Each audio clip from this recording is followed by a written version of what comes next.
வணக்கம். வாங்க இன்றைக்கி மதியம் லஞ்ச் என்னன்னு பார்க்கலாம்.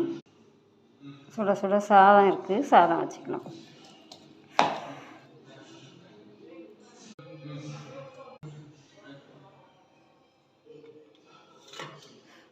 சுட சுட சாதத்துக்கு மீல் மேக்கர் போட்டு ஒரு கிரேவி மாதிரி வச்சுங்க. மீல் மேக்கர் கிரேவி ஊற்றிக்கலாம்.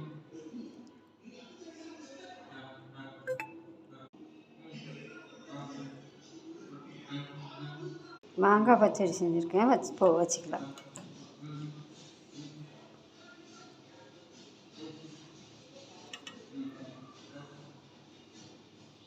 முட்டை இருக்குது, வச்சுக்கலாம். இன்றைக்கி மதியம் லஞ்ச் அவ்வளோதாங்க. சுட சுட சாதம், மீல் மேக்கர் கிரேவி, மாங்காய் பச்சடி, அவிச்ச முட்டை, தயிருங்க. யாருக்கெல்லாம் மீல் மேக்கர் கிரேவி சாப்பிட பிடிக்குமோ கமெண்டில் சொல்லுங்கள்.